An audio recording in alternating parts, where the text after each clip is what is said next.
नमस्कार।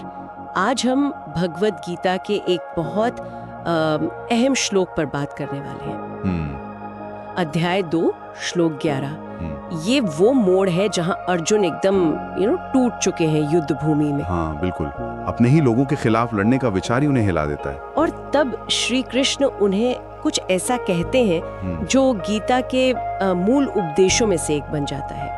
हमारे पास जो सामग्री है वो इसी श्लोक के मतलब इसके शब्दों और इसके पीछे के दर्शन को खोलती है। हाँ, देखते हैं इसे। तो श्लोक इस तरह है। श्री भगवान उवाच अशोच्यानान वशोचिस्त्वम प्रज्ञावादांश्च भाषसे गतासु न गतासूंश्च नानुशोचन्ति पंडिताः। और इसका अर्थ है, श्री भगवान ने कहा, तुम बातें तो बड़े ज्ञानियों जैसी कर रहे हो, पर शोक उनके लिए कर रहे हो जो शोक के लायक ही नहीं है। जो सच में पंडित यानी बुद्धिमान है वो न तो गए हुओं के लिए शोक करते हैं न रहने वालों के लिए। ये बहुत पावरफुल स्टार्ट है कृष्ण की तरफ से। वो सीधे अर्जुन के दुख की जड़ पर मतलब निशाना साध रहे हैं। हाँ, वो ये नहीं कह रहे कि तुम दुखी क्यों हो, बल्कि वो कह रहे हैं कि तुम्हारी बातें और तुम्हारा एहसास इनमें तालमेल नहीं है। तुम कह तो रहे हो ज्ञान की बात, पर महसूस शोक कर रहे हो। एग्जैक्टली। बातें पंडितों वाली, काम बिल्कुल उल्टा। ये एक कह सकते हैं बहुत मार्मिक क्षण है। हाँ, और ये जो लाइन है प्रज्ञावादांच भाषसे कि तुम बुद्धिमानों जैसी बातें करते हो, इसमें हल्का सा कटाक्ष भी महसूस होता है। नहीं, बिल्कुल, जैसे कृष्ण कह रहे हो भाई लेक्चर मत दो, अपने अंदर देखो। हाँ। प्रज्ञा का मतलब सिर्फ किताबी ज्ञान नहीं है, वो है विवेक, सही गलत का फर्क जानने वाली समझ। अच्छा, कृष्ण दिखा रहे हैं कि अर्जुन की बातों में वो गहराई नहीं है, क्योंकि उनका शोक, उनका दुख ये बता रहा है कि वो असलियत को मतलब नित्य और अनित्य के भेद को समझ नहीं पाए अभी तक। और फिर वो कहते हैं अशोचानन वशोच, तुम उनके लिए रो रहे हो जिनके लिए रोना बनता ही नहीं। और वो कौन है जिनके लिए शोक नहीं करना चाहिए? कृष्ण के हिसाब से मृत, दोनों ही शरीरों के लिए शोक करना व्यर्थ है। हाँ, क्योंकि जो पंडिता हैं, और यहाँ पंडित का मतलब सिर्फ स्कॉलर नहीं, बल्कि वो जिसे सत्य का ज्ञान है, जो विवेक रखता है। अच्छा, वो ये जानता है कि शरीर तो नश्वर है, आज है कल नहीं, टेम्परेरी है। बिल्कुल। असली चीज जो असल तत्व है वो तो आत्मा है, वो हमेशा रहती है। तो ये आत्मा और शरीर का जो भेद है, ये गीता का एक तरह से फंडामेंटल सिद्धांत हुआ।